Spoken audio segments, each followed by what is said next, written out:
everyone, my name's Tammy and this is my booktube channel, Believe in Yourself. And today I have for you my May wrap-up. And in my wrap-up, I'm going to give you some stats because I like stats. Got that from my dad. And I've pulled out 8-ish books that I've read through the month that I wanted to talk to you about, kind of highlight a little bit. And so let's just go ahead and get started. In May, I read 21 books, which totaled 5,684 pages, and that averages out to be 183 pages a day. I read 4 middle grade books, and I read 17 adult books. I didn't have any young adult books in there at all. Out of those books, I had 6 nonfiction and 15 fiction books. And the breakdown of the genres, I had 2 science fiction or fantasy. I had 3 that were suspense or thrillers or mysteries. I read 4 cozy mysteries. I read 5 contemporary books, and I had 7 historical. And that surprised me because I've never had more than 3 or 4 historical books in a month that I've read. And this one was 7. So I guess that was the genre of the month for me. And then this is the stat that really surprises me. I had 19 first-time reads and only 2 rereads. And I counted them up a couple of days ago, and this whole year so far, I've already had 29 rereads. However, I only had 2 in May. So that just surprised me. Sorry, I'm sure you can hear my dog snoring. He's always doing that in these videos. And then another thing that I wanted to say is that for Books and Lala's challenge, she had a challenge of read a book with the word every in the title. And then Kate Howe had a challenge for a book about animals, and so I did both of those challenges with one book. I've got James Herriot, Every Living Thing, and that's what that cover looks like. And I've talked a little bit about this book, but I love this series so much. James Herriot was a veterinarian in England, and he took care of all sorts of animals, from house animals to barn animals. And this is one of the later books in his series. He's married. His kids are much older. And, there's a lot of, you've got Tricky Woo in here, who's been a character in several previous books. And then we learn a lot about new characters. And I just love these books. I've reread them several times. Can't get enough of them. If you need just a calm, palate cleansing book, I suggest these. They're really good. Okay, so I want to talk about some books that I want to highlight for one reason or another. And this first book here is a little bit of a spoiler because I talk about it in a video coming up in about a week or so, but I couldn't help it, and I had to read this a little bit early. And it's by Susan Patterson, who is James Patterson's wife. And Susan Patterson wrote it with Susan Dilallo, and it says it's with James Patterson. And it's called Things I Wish I Told My Mother. It's blurbed by Ellen Hildebrand, and that's the book. And I love this, you guys. This was so good. I felt every emotion reading this book. I laughed. I cried. I actually sobbed. I was angry. I went through every emotion reading this book. And this is following a grown daughter, and she and her mom don't get along super well, and she surprises her mother with a vacation to Europe, and specifically to Paris, France, and they also go to, where else did they go to? I can't think of the other country, but they go to 2 different countries mainly France. And oh my gosh, this was so good. It's a really fast read. I'm sure you can see the type is rather large and well spaced and short chapters. There's well over there's 66 chapters in here, and I just love this book so much. We found this at Sam's Club a couple of weeks ago, and it was on sale really cheap there. So I thought, well, I'll go ahead and get it because I love the color yellow, and this just really spoke to me. And I'm so glad about this. This is probably going to be one of my favorite books of the year. Okay, and then I have two buddy reads. My dad and I buddy read this. It's called Make Room by Harry Harrison. And this was written and then later adapted into the movie Soylent Green. Now, my dad and I have found Soylent Green on YouTube, and we're going to watch it. But we both read this book, and we don't think it's anything like, excuse me, like the movie. But we're going to watch the movie. From what we remember of it, it was a lot different than this book. This book is not for everybody. It didn't have, I don't think it had really any foul language or explicit scenes or anything like that. It wasn't overly graphic with any violence, past my standards on all of those levels, but it was extremely sad and depressing. And I'm going to tell you this, if you like books that are happy and happy endings and everything, this is not the book for you, so please don't read it. If you like a book that is pretty sad and depressing every now and then, which I do sometimes because it makes me feel better about my life, then this is a good book. Now, this is set in New York City in the year 1999, and there's supposed to be, excuse me, 35 million people living in New York City. And there is no room, there's no food, there's not enough water, there's just nothing. There's, excuse me, there's just not enough for 35 million people, and it's that way worldwide. And this is the story of a guy who's trying to solve a murder, the person who committed the murder, a woman that he meets along the way, a roommate, and a couple of other smaller characters. But the character development in this book was so good, and my heart just broke when I was reading this all the way through. And I got done and I was like, oh, I didn't like that book because it was so depressing and so sad. But I thought about it all day when I finished it. I thought about it all week. I've thought about it all month. And I cannot stop thinking about this book. And so I have to say I really enjoyed it because it gave me so much to think about. But this is not for everybody. So if you pick this up, I would love to know what you think of it because I really did like this book, but it is definitely not for everyone. And then I read, oh, and I also have to tell you about this. My dad, with his copy, he was so depressed over it that he took it to a free little library. So he doesn't even have it, but I'm going to keep this because I know I will read this again in the future. And then I read a buddy read. I did a buddy read with my mom. This is Blue Willow by Doris Gates. And I got a copy for my mom and I for her for Mother's Day. And this was a favorite book of hers growing up, and I read it as a child too. I didn't remember anything about it when I reread it. My mom said she remembered a few things, but this is the sweetest book. And this was published in 1940.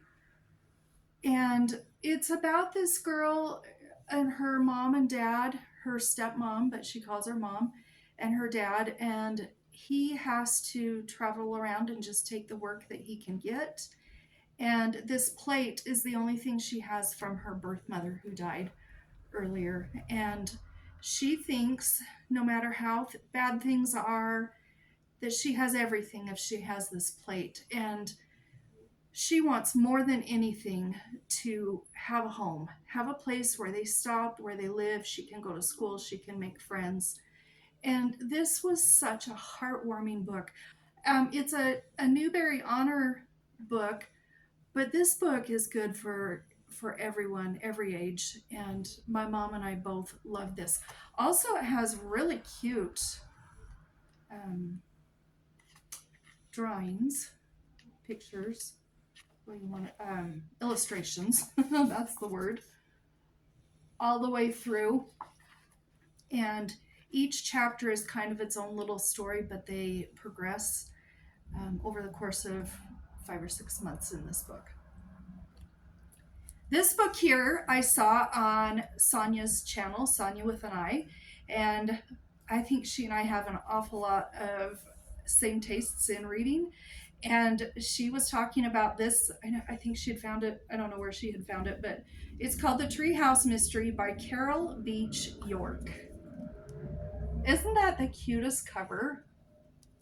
And then that's the back. Now, this one is very short. It's under 100 pages. And again, this has really cute illustrations too. Let me show you that one. And this was published quite a long time ago. This one was published in, oh, this is newer than I thought. It was 1973. But in this one, we're following this family, and the children are Roger and Annabelle, if I remember correctly. And they have moved from the town out to the country. And they're several miles out to the country. And Roger's pretty sad that he's leaving his friend. And they have got several acres and a home out there. And everybody in the family is excited to move except Roger. But they find this tree house, and he thinks he sees possibly a ghost in the window of the treehouse. And then he and his little sister start to explore, and they think something is fishy. There must be a ghost or somebody, and they're trying to find out who it is that's been in their treehouse. And this was so cute. I read this myself in an hour. It was a really fast read. But I'm going to read this to my granddaughters as our next read aloud. So I wanted to mention this because this was really cute. I found it on eBay, and it's very, very inexpensive on eBay. Okay, then this is a surprise book. My dad found this in a free little library, and my mom found it on Libby, and she listened to it. And then I read part of it and listened to part of it.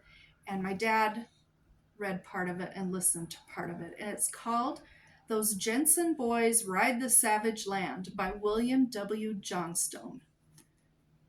And that's the cover there. And they gave me this copy after we had all finished because I love this. This is in a series of, I think there's 5 or 6 books, and the series is called Those Jensen Boys. And it's these brothers that have to take this wagon load of 5 different women. They've got a prostitute, a virgin, a tomboy, a woman on the run, and a bank robber's girlfriend. So this was so funny. This had humor, and it was so fast-paced and a page turner, and all 3 of us just could not stop reading. This has over 40 pages, and this is one of the best books I've read this year, and I can't wait to read the rest of the series. But it's a nice, clean kind of historical book, kind of a cowboyish book. And these women, you don't mess with these women. They are tough. You think these guys are tough? They are very tough. But they're women that they're taking care of, I think, are tougher than these guys. And I loved this book so much.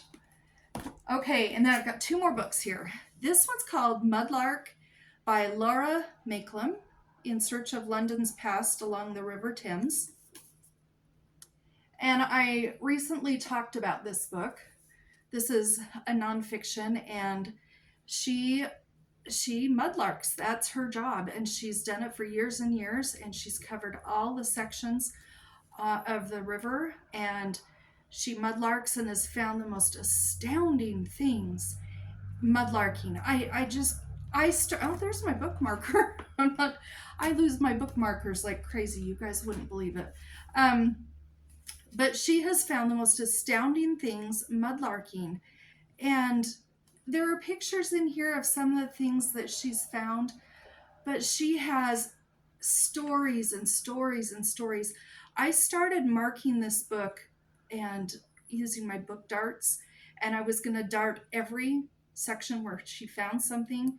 And I had used over 100 book darts in about 100 pages.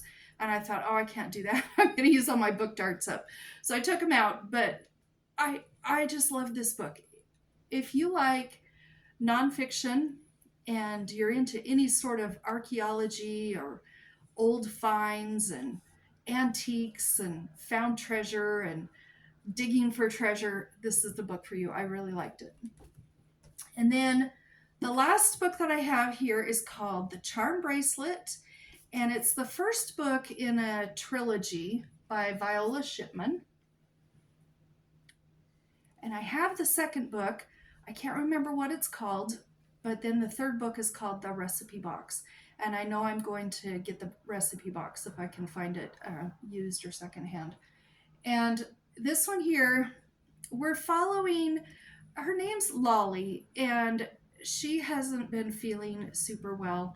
She calls her daughter Arden, and then Arden's daughter Lauren, who is a teenager. They go out to visit the mother, Arden, or Lolly, and it's a little bit of a tense relationship between Arden and Lolly, but over the summer they learn about each other because her mother has a charm bracelet that is just filled with dozens and dozens and dozens of charms. Anytime anything special has happened in her life or she's met somebody special, she has a charm to remember that moment by.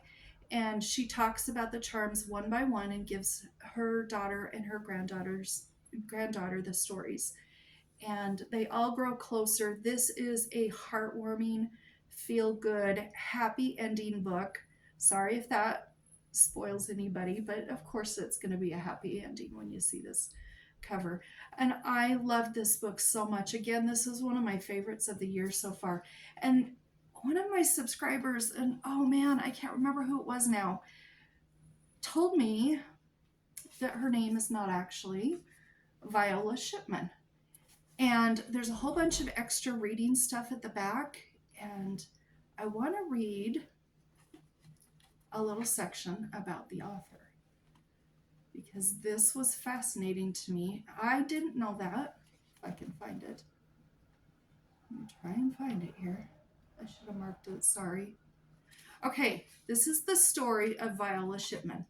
The charm bracelet is a tribute to my Ozarks grandmother, Viola Shipman, whom I grew up alongside, the jangling of her charm bracelet as ever present as the moan of the bullfrogs, the call of the whippoorwills, and the hum of the cicadas. It was through the charms on my grandmother's bracelet that I got to know her. I found that each charm held a story, a key that unlocked a secret part of her life. Through these charms, I got to know my grandmother, not just as a grandmother, but also as an incredible woman who had lived an extraordinary life filled with beauty, hope, and tragedy. My grandmother's story and life jangled in my head for years, and I felt compelled to write a novel based on her charms and the lessons she taught me. That the simplest things in life, friends, family, faith, fun, love, and passion for what you do, truly are the grandest gifts. I couldn't be prouder of this novel, which not only honors my grandmother with the pen name Viola Shipman, but also all our elders, signed Wade Rouse. So this is written by her grandson. And so if you see any books written by Viola Shipman, it's written by her grandson using her name. And I was amazed at how well he could write about women of 3 different generations and just hit it spot on about how women think and feel. and this was excellent. So I wanted to end with that one. Those are some of my highlights from the month, and I had a really good reading month, and looking forward to June. So many books, so many new stories. Hoping to read a few more rereads this month, though, because I didn't read very many. But I hope you had a great reading month also. And until the next video, you have a great day. Happy reading.